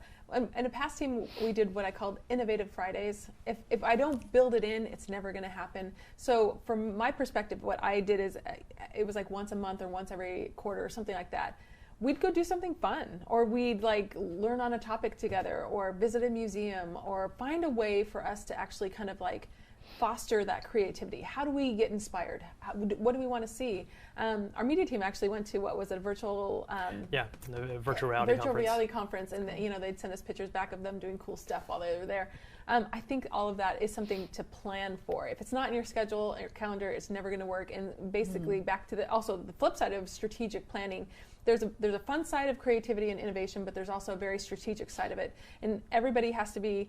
I love the idea of a democratic leadership style, but also somebody that makes the final decision. But I feel very important that I feel very strongly that you guys have to weigh in at some point of what's working, what's not, and be also part of the solution, as well too. All right, we got some good questions, guys. We don't have a ton of time, so here we go. I'm going to talk. This is a media question. Okay. What do we use for media storage and review?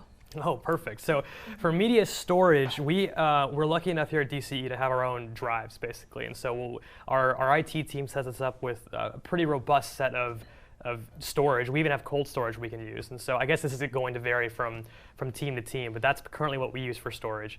And as far as media review, we actually do the review process through our project management software, Rike, which we mentioned earlier, where a lot of times in specific tasks, like let's say for an animation cut of a certain course media template or for a course in general, once we finish our rough cut, we'll actually upload it to our Google Suite Google Drive, which UCI has in general, and we'll link that Google Drive file to a comment within the Rike platform and say, hey, like for example, Matt, my supervisor, to say, Matt, this is ready for review.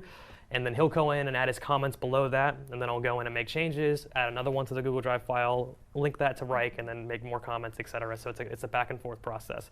And the approval process goes through different people, but that's kind of what we use to review. I hope that answers the question. Yeah, and where it lands on eventually, it was initially called ILOS, but now it's called VidGrid. That's right.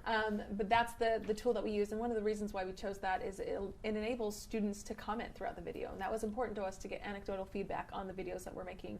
So he did a great job explaining the back end. I like the pretty end of all of it. Where does it end up? That's where it ends up. Great. Okay. Okay. One of these questions is almost too. They're asking about how do we have a shared workspace. We're going through our Google Drive drama right now. So we had to switch over to a shared drive or. Anyway, drama. Get back to us on that one. We'll let you know in about a month. In progress. Can't talk without crying. Anyway, so let's see. Here at DCE, do we hire instructors and get a share of the course fees? If so, what's our funding model? That's a great question. No. Well, our team doesn't. So back to how David was trying to explain the different planning units. So we call them planning units, but they're akin within what a school would be as far as they host different topics or subject matter. They are the ones that hire instructors, which is provided, an opportunity for collaboration. Because I think that there's some disparity between, our understanding of why they were hired, even the contracts, being able to see what they're contracted to be able to do, and then making sure that they meet those contractual obligations, and that our team can also inform that contract process. So we don't get a cut of the course fees. We are the Division of Continuing Ed is a self-funded resource here on campus. But all the different planning units, because they manage the students, with student services, but they also manage the hiring of instructors and the success of those programs. We play a big role in that, but we're what we call a service unit, and we are the overhead budget. And to that extent, we have. That's why we try to be good stewards of the budget that we're actually using, because it is something that is being funded by other departments within our DCE unit. So that's not our funding, but certainly funding models are a big topic of conversation just across the board when you start a new team, because you have to be able to get some money from somewhere. And if nobody has extra money to give, you've got to make it. So I do know a couple models out there. I think Georgetown actually has their own master's program that helps with some of their funding.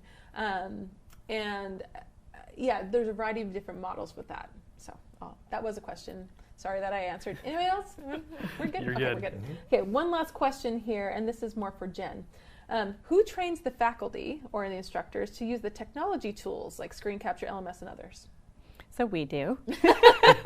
But we're actually, David alluded to this a little bit, we're kind of shifting a little bit where as you're developing a course, we're trying to provide just-in-time training. So Tracy was part of that very small team last year when Camille came on board and hired her, and she created 50-plus guides and resources and videos on various topics around using the template within Canvas, using the tools such as VidGrid, Zoom, and so we're actually training them using those tools as we're developing, either through the course development support process or through the full design process. And then at the very end, providing them with some course facilitation training and linking them to kind of a checklist so that right before their course launches, they're able to go through one by one and make sure that they have put in their profile information and they've put in a welcome message and sent an announcement and things like that. So we're still kind of iterating on that, but we've also implemented Calendly, which is a calendaring tool that we use to kind of scale, because we were doing one-off trainings and that just wasn't scalable, particularly once we've taken on the course development support courses as well. And so Calendly allows us to kind of block off times in our calendar where training could take place and allow the instructor to sign up at a time that's convenient for them. And when necessary, we've had a couple of questions from departments if we could train like a whole group of instructors at the same time, and we're certainly willing to do that as well, but hopefully that answers that. Absolutely. All good questions. So we're going to do our little pause here for a second and thank the panel, and we'll be back with our next topic. Thank you. Thanks, everybody. Thank you.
Welcome back, everyone. Our last topic, we just added our final employee that you haven't seen yet, and I'm always going to mess up his name, but this is Shant Kuyum-John. Hello. Yes, and he is our videographer, kind of senior videographer, video editor. We inherited him from the marketing team, so he's the.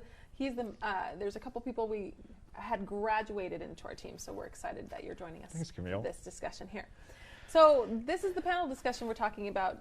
It's scaling the team. That's the hardest part, I think, to this this newer type of a unit. So the question I'm going to throw out to you guys first is, when building a new team, how do you plan for scale, or do you? I think the do you is, oops, right? I hope we're planning for scale, right? What do you guys think? I think there's a couple things that go into planning for scale. So number one, succession planning and thinking about who your next leaders are. And once you've kind of identified those folks who are interested in future leadership opportunities, increasing their capacity for growth by involving them in leadership projects and building up their skill set over time. Mm-hmm.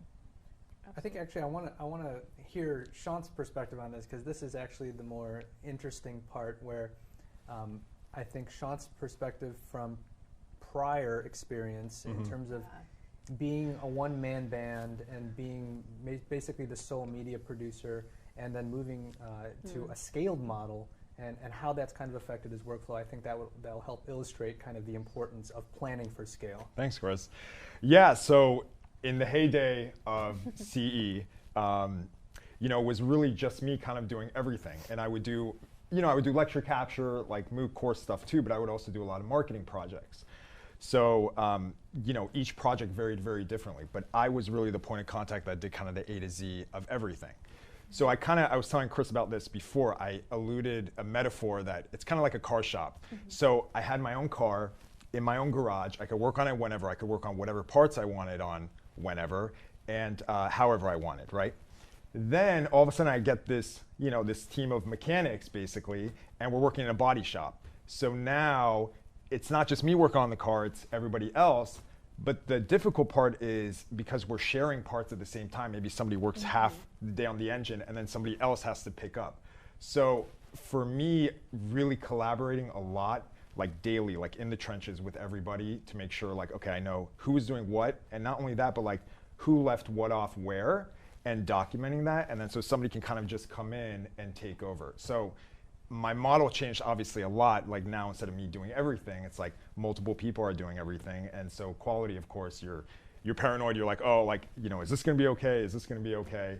But it's worked out great so far. And so the model that I've tried to build kind of through Reich is doing something more that's like a pool. So somebody who, let's say, is working on something will mark it like, okay, it's in progress. But once they're done, they'll put notes and say needs attention. So then somebody like Neil, who's behind the camera, can like come in and say, okay, this is what needs to get done. I'm going to move it here. Then when I'm done, I'm going to put it back. So far it's been working. We're testing it out.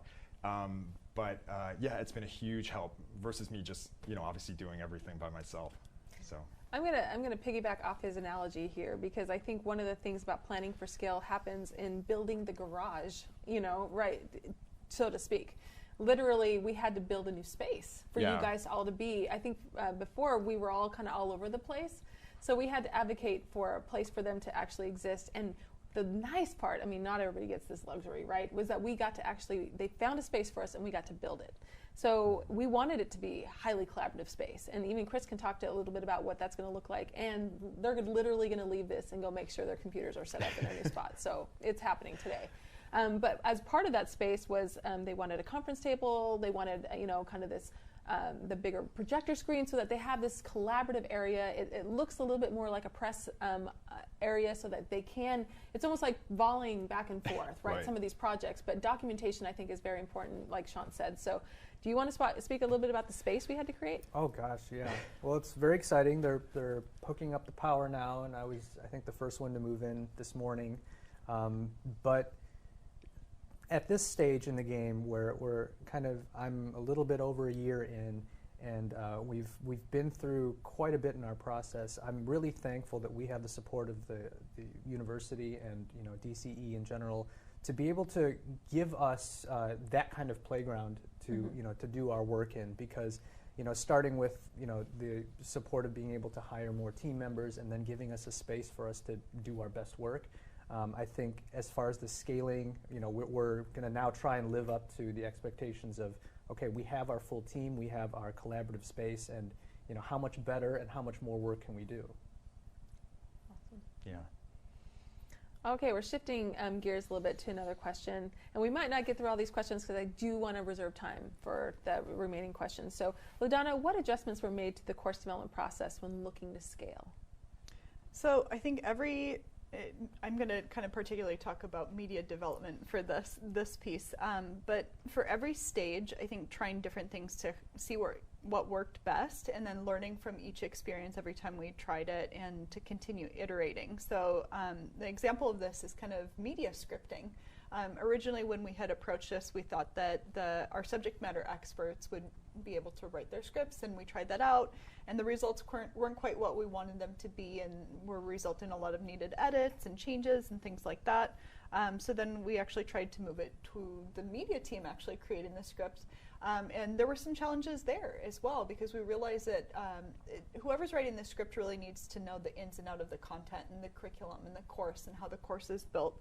And so we continued to evolve and iterate, and now we have a designated role on our instructional design team who is responsible for script writing and copy editing, and that's been really great for us. So I think just trying different things to see what works best, and making sure that you're learning from each experience, each experiment, and continue to iterate and improve.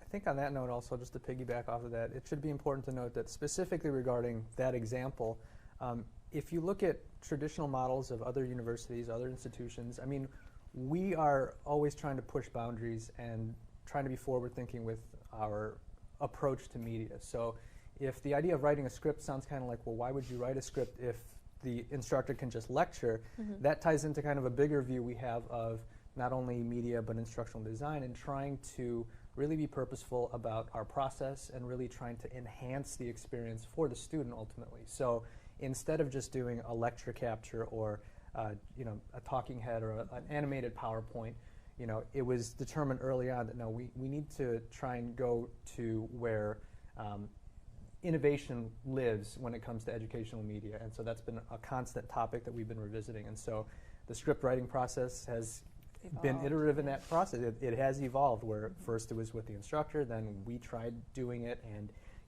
each time, of course, we got the job done, but those iterations help improve it to the point where now, especially with our big team, it's functioning at a much better capacity.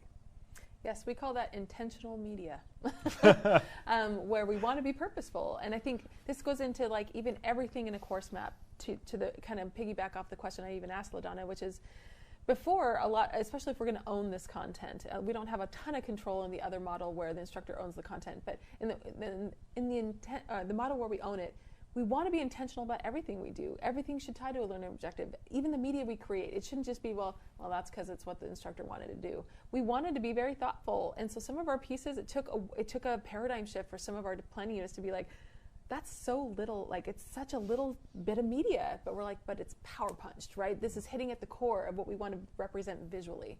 So going back to kind of the scale of all of this is wanting to be able to do that, and being able to really, like the question was, at least being able to pose this to the leadership, we can do a lot of media, or we can do very good, purposeful media that's intentional.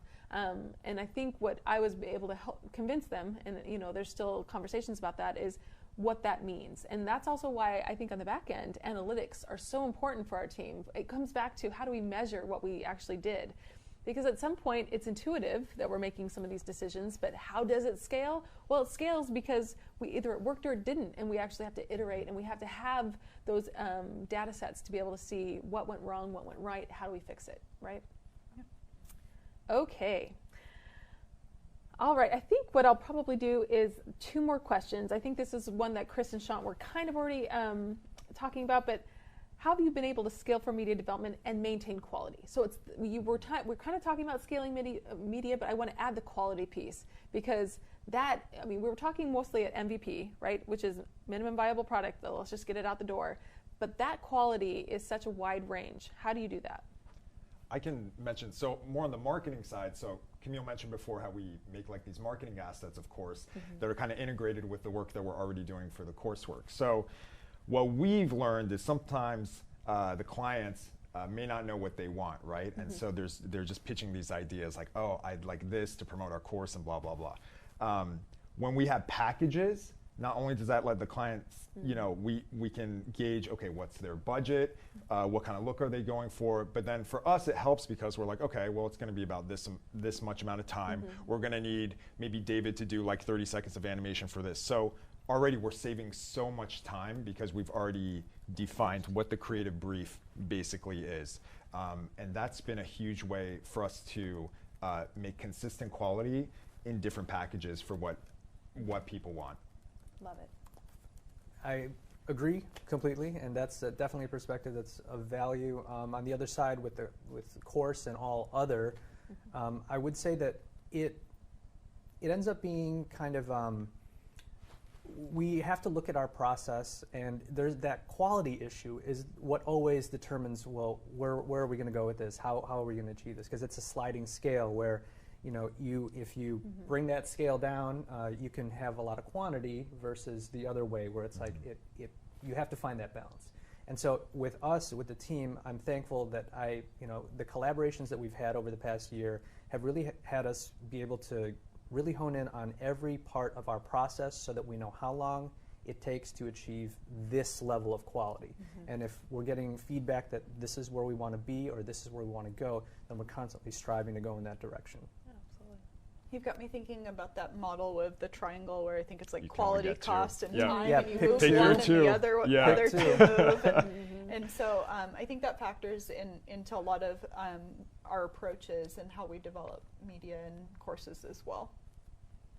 Great, guys. Final question before we turn this over to you, so feel free to have some questions in Slack. Looking back, are there any changes you would make to scaling efforts? So for me, I think having multiple strategies in place for each step of the course development process and having a lot of different tools in your tool belt. When we were kind of really new, we had a model and we were like, okay, we're going to do this. And what we found is that one thing doesn't always work for everything, and just having a couple strategies to kind of go to and things to fall back on, I think would be really valuable in scaling. I would change zero, not a thing, because I feel like the process of trying, iterating, not succeeding, all of that has built up this level of wisdom to kind of approach future projects and to kind of build on our experiences. And so I don't know that if we made the right choice the first time or if I went back and changed something so that it just went in a straight line, I don't know if that would be as effective because it arms you with the right tools you need to really kind of approach every situation that comes after that with that forethought of like, okay, this is what happened before and this is how we can make it better. I think the luxury of Chris's answer right there really is attributed to our Dean Suite, to be honest. They've put a lot of faith in us. They've given us leverage to be able to experiment. I had a conversation with our Dean, Gary Madkin, one day where I was like, are we able to fail? And you want to provide us that space, or do you want us to just kind of get to a place where we're, and he was like, no, let's explore. We need to be innovative. And so because of that, it filters down to Chris being able to say something like that. I know that some of us are on, or some of us had been on teams where that wasn't a luxury. So I really think that that's been a useful part of a brand new team, is to not have this expectation of perfection when you walk in the door, and allowing us to find our pace and our step throughout this whole process. Well, that's all of our planned questions. We have 16 minutes or so until we finish things up. So it looks like we have one or two questions here that we can answer. So I'm going to throw one out here. How do we onboard new team members to internal systems and processes? Good question. With patience. Patience. Patience, Yeah. great answer. This actually still goes back to our template thing. I think we're, I laugh, I mostly laugh, and I think we're all smiling at each other because I'm like, I remember when all of these, for the most part, these folks came on, I was like, be patient. Like, we sent them home about half day on their first day and being like, we don't have any, like, we haven't set you up on a computer yet, so thanks for coming, but I think it's an iterative process, and also learning the internal infrastructure of HR processes to help us get to that point. But it also, when you're hiring 6 to however many people at the same time, honestly, I think it's a tribute to Chris and LaDonna for being able to handle that kind of scale, because getting them access, getting new computers, getting all this kind of stuff, it happens at such a rapid fire place, because when we find that person, it's like, get them in, you know, and yet some people come like within a week or 2, and we're just not even set up, you know, for them. So, and also, I'll attribute that to the patience of all of our new staff and being willing to twiddle their thumbs for a couple days or hours while we do that. Kind of on that note, media team has, what was it? We started the interview process in February or March. So since then, there's been half a dozen added to our team. And so I can attest to the fact that it takes a lot of patience, but as far as how we onboard, it's multi-level. Of course, there's the HR level of just kind of getting through all the logistics and the red tape. But then when we bring them in, we have our own documentation for our team, but then also for the media team, we further have kind of more of an onboarding process and steps to go through. And I tie that to our Reich project management tool to be able to just kind of set people on a path to, you know, finish certain things, reach certain milestones, but to get everyone in, and of course, constant communication. It has to be, you have to walk people through and really get them involved in the process so that they understand, and not just expect them to hit the ground running. Even though we may need that at the time, it takes a little bit of patience, but it's worth it.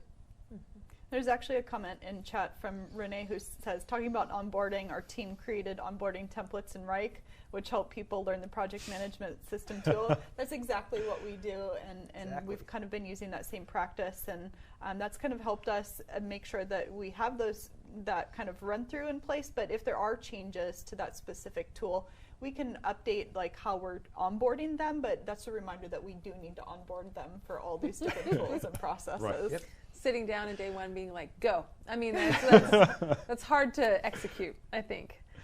The next question I'm really passionate about, and I think Stefano in chat can actually piggyback some of his responses on this, but it's what data analytics are we collecting, and what are the sources? Yeah, I mean, I'm opening it up. I'm like, where do we start? We talked a little bit about VidGrid. That was important for us to be able to choose a video hosting platform that had the analytics we were looking for. And also, I really loved that it had an anecdotal capability for us to capture, because I think sometimes with video analytics, you can see where they drop off or where they stop watching, but you have no reason. You can only speculate as to why. So the front side of that, where students get to comment, that was so invaluable to our team. So that's the one I think of right off the bat, but I know there's a lot of others, so feel free to jump in. Well, I think in the Canvas side, we have a tool that's just right around the corner as well, Instructor Insight, that's going to give us the ability to leverage, leverage a lot of data about engagement within the course, and the instructor's engagement, student engagement, and those kind of data resources. So I'm looking forward to having that to leverage as well. I think we're looking to build, right now, again, this is part of a brand new team thing. The idea is to build a dashboard that has all these analytics. We have, just like most universities, we have a lot of sources, but how do we access that? How do we make that transparent to not only us, but everybody else in our unit? And how do we make decisions based off of that? Those are all current and future conversations that we're having. But certainly, I think to the extent that we can. Also, one other thing that we've done, we've tried to refine the survey that we actually put into the courses themselves. That's an important metric for us, but we also wanted to be consistent, because across the board, we had some people using SurveyMonkey, some people using this survey, some people, we were kind of all over the place. So getting us into what I'm calling an evaluation plan has been my goal, and will be my goal probably for the upcoming fiscal year. So TBD. You can get back to us in about a year. Lots of questions on how many courses and programs we build, and what degree of enrollment growth are we looking for. How many, I'll let you guys, how many courses and programs do we build? Well, I think that's continued to evolve as well. Yes. So at certain points last year, each of our instructional designers was, ranging from 30 to 40. Yeah, 30 to 40 per quarter, and all different types of workflows and processes. We're trying to move toward a more strategic kind of program planning, which maybe less kind of courses that we're touching, but kind of to a different depth. Well, I think what we're trying to do right now is round people's portfolios out. So we had we had an early adopter with one of our planning units, and we were able to really take a look at their portfolio, round it out. They kind of got rid of the stuff that wasn't working out, and we built some new programs, and also we reformatted some of the programs that they have. That's the place where we want to be. We're also huge into what do I call it? Parallel design.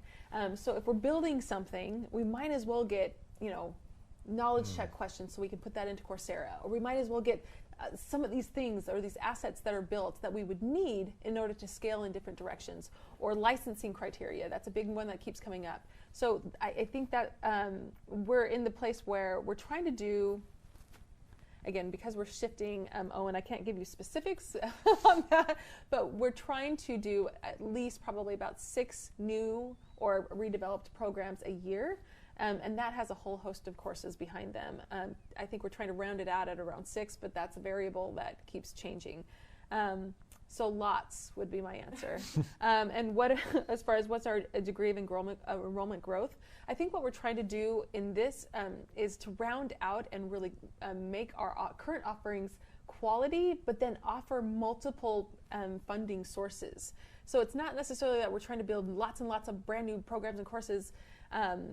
Like some institutions are, we have a lot. So I think what we're trying to do is really refine what we have and then provide alternative and additional funding options on that. All right, let's see. I want to make sure I get everything. Please talk about silos versus cross-training. Interesting one. When growing, do we have the ability to associate sub-teams to individual programs or schools they support, or are the teams all mixed up? Okay, so silos versus cross-training. I'm going to take a guess here that has more to, I'm not sure if that's internal to our team or outside, but what are your guys' thoughts initially on that topic?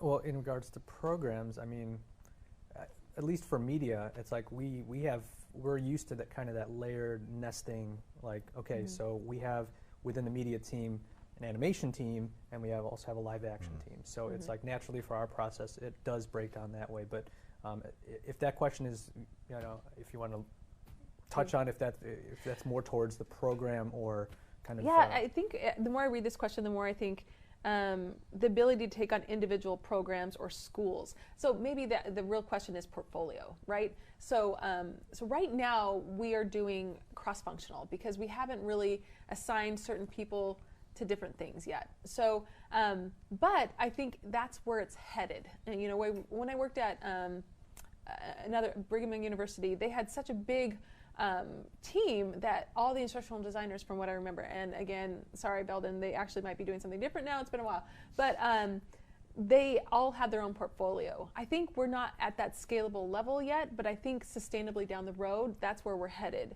Right now, we're just taking it as it comes, and it really does, what I've tried to work with the Dean's office on is coming up with a priority list. So what used to happen when I first got here is everybody would just come knocking on my door, we want this to be built. But it had no rhyme or reason with the real strategic direction of where we were going, what we were trying to make money on, and it was really who knocked on Camille's door first.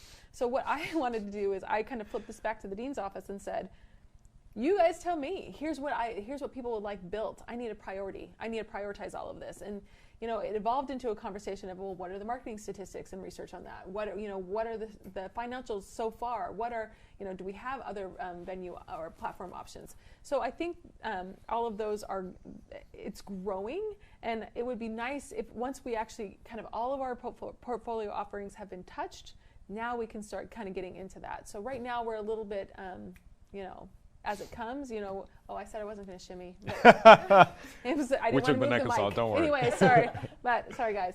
Anyway, so that's I think where we're at right now. I think we've answered most of these questions, and certainly we don't want to go to the 2-hour mark just because it's the 2-hour mark. Any final comments that you guys have for the group? Any words of advice? I would just say, just be patient with the whole process of expanding, and like Chris said, I don't think I would do anything really different because you don't, and what David said, you don't know what you don't know. So you have to go through something to know that, okay, that's not going to work. We have to go a different route. Even with hiring, like we thought originally, we were so excited to like hire people because we needed help. But the problem was, after we marinated on it, we were like, well, why aren't we like completely why this sold? position? Yeah. Yeah, like there's something, we should all be like unanimously like, okay, like that definitely fit in. Like, why are we forcing things to kind of fit in just because it's the best we have right now? And I'm so glad we waited because we got exactly what we needed and even better than what we were hoping for. So it just pays to wait, make sure like the right thing happens at the right time, and you'll feel it in your gut feeling and that helps with quality because you've been onboarding and hiring the right people. You take your time with the training. Like, it takes time, but it's worth it in the end, I would say. Absolutely, I agree. Agreed. Couldn't It's have all said it worth better. it in the end. Wow. And this is why he's our marketing guy. So thank you to everybody, and a special thanks to APSIA, especially Sean and Julie for helping us with getting everything set up and marketing to this. And so we've enjoyed the time talking to you. I know we're going to plan following up with an email of the resources I know Stefano's been collecting. So thank you for your participation, and have a great Friday. We'll see you later.